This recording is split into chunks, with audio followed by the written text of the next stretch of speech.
Oh! Never has this much power and crazy fastness been accessible at a low price like this. Literally, your mom could buy this car. It'll fit your mom's routine and everything. It's an EV, it's efficient, it's sensible looking, sensible driving as well. And yet, your mom can outrun all the Ferraris from like 5 years ago. That's got a sting, doesn't it? But there's more to it than that, okay? This car isn't about that party trick of going 0 to 100 in 3.8 seconds.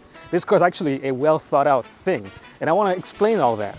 So I'm Jim, this is Carlist, and if you like this video, like, subscribe, comment because you're awesome. And this is the MG4 XPOWER. So while XPOWER does sound like a cartoon superhero or something, MG, you might have heard of, stands for Morris Garage's more than 100-year-old brand. It used to make very charming British sports cars. Then they made rather crappy, slightly sportier versions of Rovers, then all went bust and all got sold to the Chinese, SAIC to be specific. And the MG4 is one of their first ground-up EVs, and the base model standard costs just 104,000 ringgit. This has a 51 kWh battery, 170 PS, and a WLTP range of 350 kilometers. The step-up MG4 Lux has a 64 kWh battery for 435 km range, plusher materials, higher equipment levels, and a 203 PS motor, but bumps up the price quite a bit to 129,000 ringgit. And above this, there is the Lux Extended Range, which obviously gets the best range of the bunch at 520 kilometers thanks to its 77 kWh battery, but costs an extra 20,000 ringgit, 149,000 ringgit. All variants of the MG4 come with a rear-wheel drive single motor, but here comes along the MG4 XPOWER with two motors, so 204 PS and 231 PS, okay? You combine that, quick maths tell me that is 435 PS. Unfortunately, it does get the smaller of the three battery options, okay, the 64 kWh battery. That means the range is reduced because of the power-hungry front motor as well to 385 km. That's WLTP, which is just 35 km more than the MG4 Standard. But all is forgiven when... Oh! What a small car, what a lot of power in a small car. Like I said, your mom could do this. What a crazy, crazy thing. What a crazy, crazy world. I really like how this car looks for a very simple reason. It is not trying to be a crossover or SUV. Every car maker seems obsessed with this stupid game. Step 1, add cladding. Step 2, add a bit more ride height. Step 3, check out the price. Step 4, profit. And here you have MG offering us an honest hatchback. Well done. And this is really nice looking too. Double well done. It's a small hatch, but there's a lot of creases and body lines coming over this car, and it all converges on this front nose over here. MG calls it a X pattern, and I sort of agree, but I like the way it makes the car look very lean and muscular. And the rear end too is fantastic. I think this is aggressive looking, but not too busy. And I can see why people compare this to the BYD Dolphin, because can you believe it, Dolphin, despite being very small, at least in my mind, is actually a little bit longer and definitely taller. But I dare you to find a straight line on the Dolphin. These two cars are actually complete opposite in terms of design language. And this car, by comparison, is styled like it was in Fruit Ninja, just slashes and gouges everywhere. But to me and my silly eyes, to me, this car matches more precisely the size of the Aura Good Cat, of the Hyundai Kona Electric, of the BYD Atto 3. In fact, I was parked next to a BYD Atto 3 yesterday, and footprint, just overall size, it matches up next to that car pretty closely. Boot space, you do get a pretty spacious 398-liter boot, which can be expanded to 1,177 liters with the flat fold seats.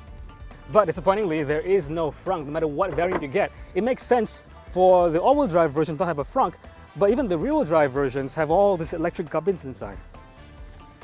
So when a car maker actually makes a faster, sportier version of whatever model, they can't stop telling you about it. But in this case, MG has been very, very restrained. Even the color right here, the silver, you can get it on any variant. In fact, there's only one special color in matte. It's called Racing Green. I guess if you get the XPOWER, please get that color, because at least that'll be a visual cue for you to feel your car's a bit special. The only indicator, really, is these 18-inch wheels, which look good, but I guess they could go even much bigger than this. 18 seems quite conservative. And they have this orange caliper thingy over here, says XPOWER, and it's running on Bridgestone Turanza T005 tires. Yes, they're EV versions of it, but come on, this is the same tires that they run on the Perodua Myvi. I remember back when the 997 Porsche 911 Turbo S had a 0 to 100 time of 3.8 seconds, which back in 2007 was mind-blowing. And that had fat 305 section tires at the rear. This MG4 has more torque, but these are puny 235 section tires. Tire compounds must have come a long way. Of course, MG wouldn't just double the power and call it a day, right? That would just be unsafe. So this car has a much beefier brake system, 345mm rotors ventilated at the front and the rear. You get thick anti-roll bars, you get retuned suspension, and a limited slip differential at the rear. Seems legit. So 0 to 100 in 3.0 seconds, exactly matching the seal performance from BYD. What could be faster on that car and this car is the charging, the AC charging, because this car, like the BYD seal, supports only 7 kilowatt AC charging, which will take 8.5 hours, okay? That's not good enough. That's fine for like an early gen EV, but there should be a mandate these days, like modern EVs should have at least 11 kilowatt hour AC charging support. DC charging, if you find one, can support up to 150 kilowatts, which should take about 36 minutes. So inside, there's a theme of normalcy here that I really like. So far, this is the easiest EV that I've stepped into that is basically not annoying and requires almost zero learning curve. It's nice, it's simplistic, but everything kind of falls to hand really intuitively. USB ports, you get 2 of them, USB-C and USB-A. Interestingly, for the wired CarPlay and Android Auto, you get USB-A for that. Just keep that in mind, okay? Screen-wise, you don't get overkill. You get a decently sized 10.25-inch screen and a 7-inch instrument cluster.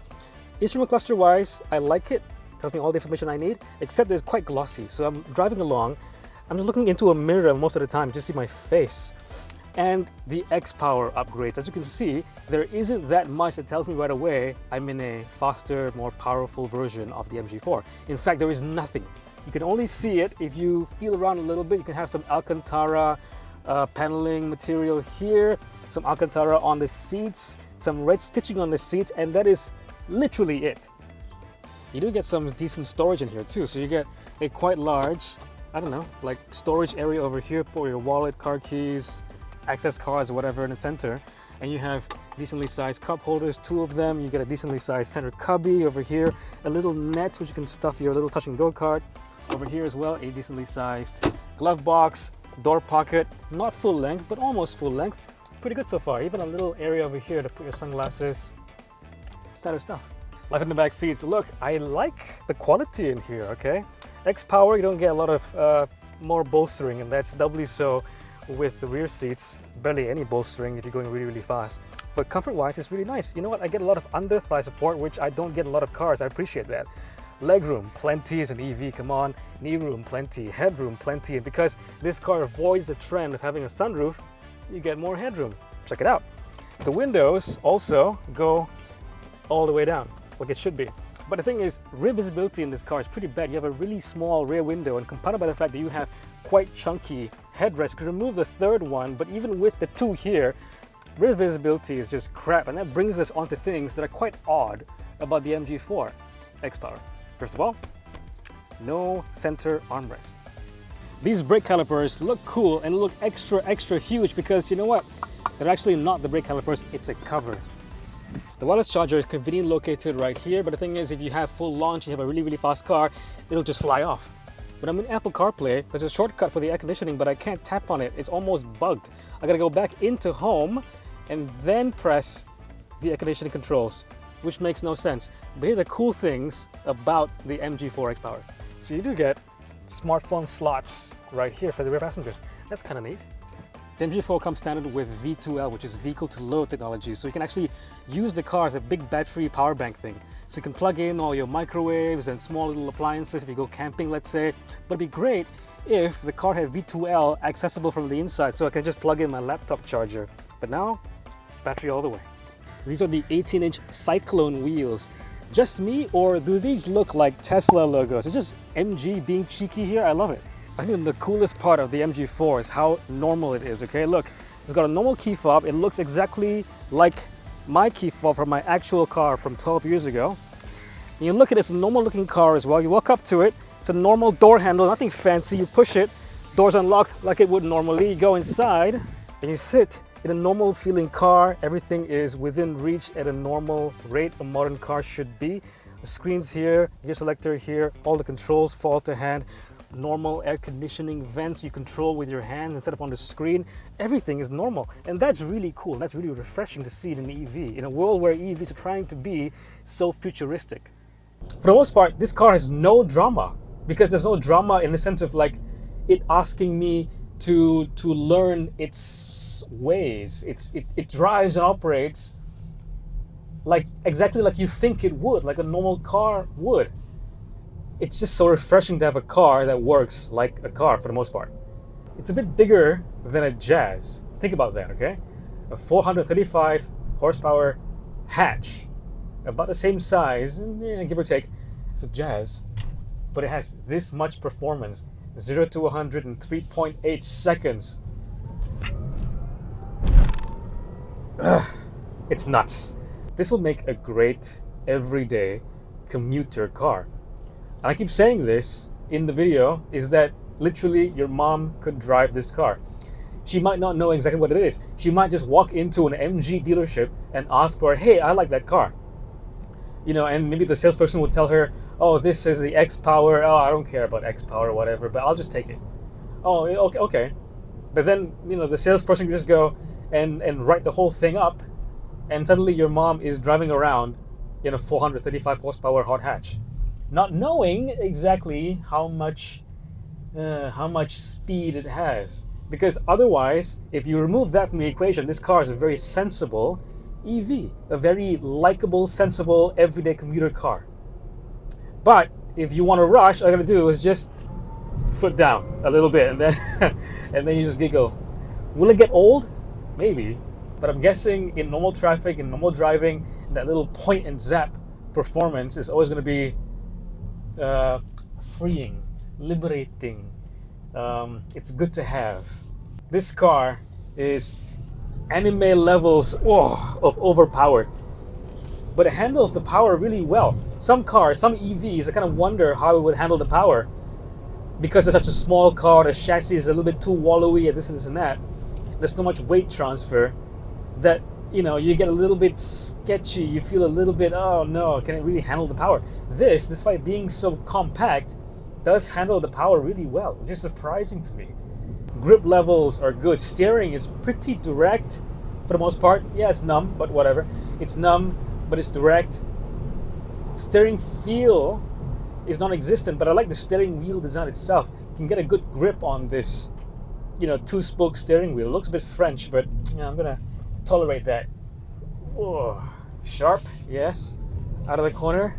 Ooh, engaging. MG did make a big deal about this car, kind of trying to go back to its sport car roots. So it has a 50-50 weight distribution. They actually engineered this platform to be a little bit more engaging to drive than just an efficiency EV platform, you know? But I gotta be honest, I'm not feeling the effects of this sport suspension. You know, the beefier roll bars, yeah, I think I do feel them. I gotta drive both cars back to back. But the body control is really good. It doesn't seem to want to kind of like shift its weight too much. It remains relatively flat, but it does compress on the far side if you're turning right heavily, like just now. It does compress a little bit on the one side, just fine. You have still a lot of confidence that the car is maintaining a very good contact patch with the road. I wonder though if this car would actually be more fun in rear-wheel drive format. I would actually just, you know, maybe I would go for the extended range Lux, so one step down in the range before the XPOWER, because that has a fairly powerful rear-wheel drive motor, and because this is fairly balanced weight-wise, 50-50 weight distribution, maybe a rear bias for the power. Ooh, that's 160 just right there. See, this is dangerous. Maybe the rear-wheel drive variants will be more fun. Can I get it to swing around? Ooh, understeer. Ooh. It'll move around a little bit too. It could use some extra insulation for the windows, I suppose. Yeah, but generally it's really planted. Road noise, tire roar, wind noise, they're all really well controlled. Bravo MG, geez, this is a good car. In this class of car, I think for fun factor, this just blows the competition away. What do you have? The B-body Dolphin, the or Good Cat. Nope, they can't. They can't compete with this car. This car is just too much fun compared to those other cars. And then you have, this is the only car.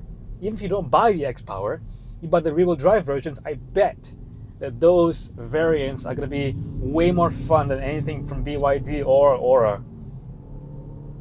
Because of the rear bias, the rear motor, and just because I think this chassis has just been engineered to be a little bit more playful, a little bit more engaging.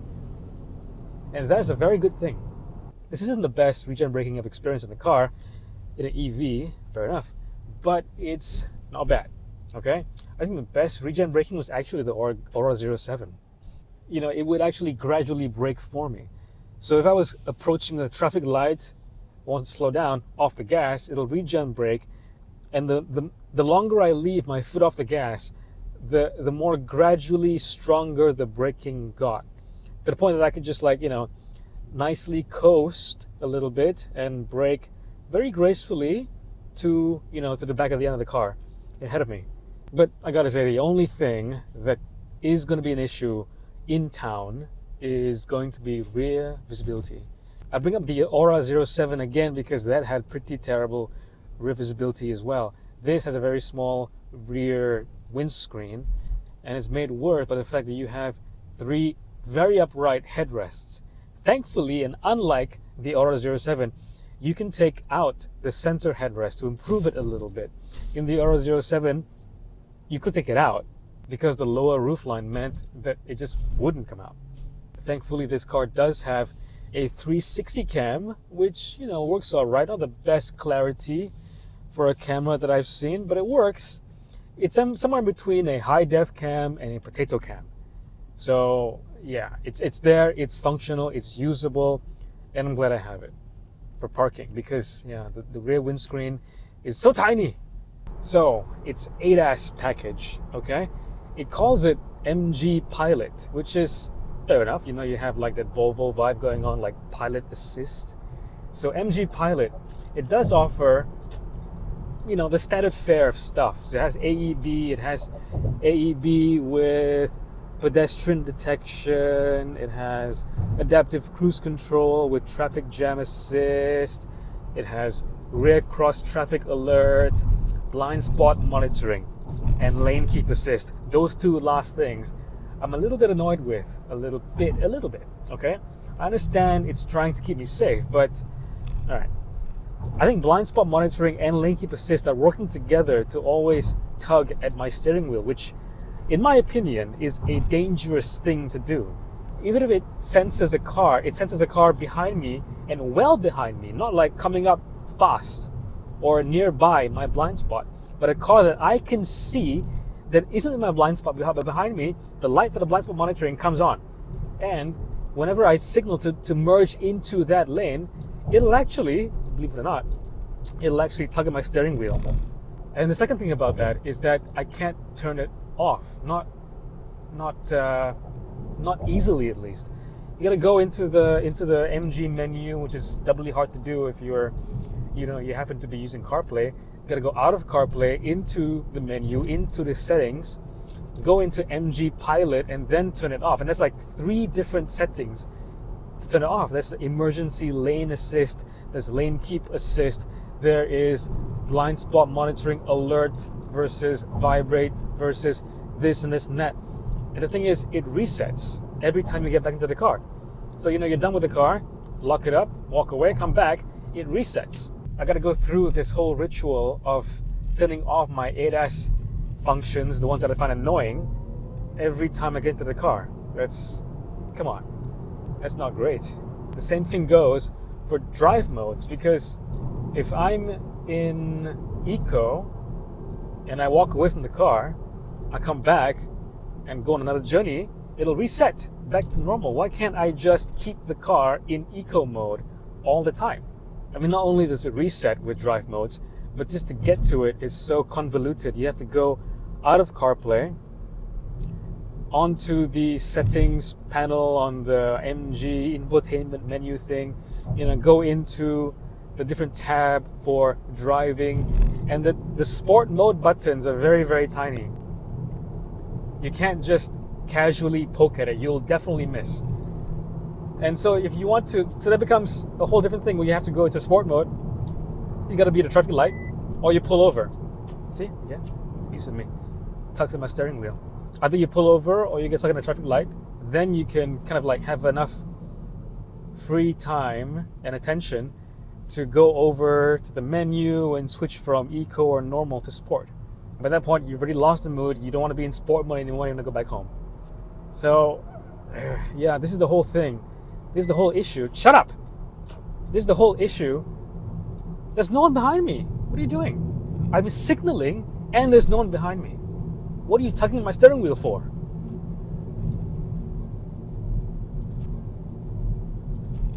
This is the whole issue with, hey, an MG4. Hey, first one I've seen on the road in the wild. If it isn't super clear yet, I really like the MG4. I think the XPOWER here is hilarious, having so much power and so much performance / acceleration in a small package like Myvi size that your mom could drive to the market. Is insane. It's crazy. It's mind-blowing, in fact. But I would get the Lux extended range because in addition to having like 90% of the sleeper performance car looks of the XPOWER, you also get a still fast hatchback and also 520 kilometers of range, which is not insignificant. But my main takeaway is how little friction I experience with this car, because usually when I step into an EV, it's trying really hard to make itself known to be an EV or to make it known to be futuristic. This car operates and feels just like a normal car. It's refreshing because it's trying to do so little. It's not trying hard at all. It's not desperate to let me know how futuristic or modern or fast it is. It's a normal car they can do anything with. It's unpretentious. And I love that.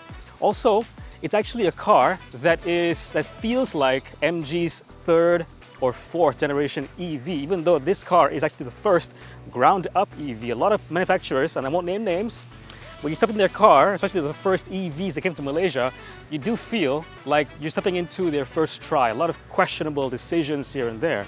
Not the case in the MG4.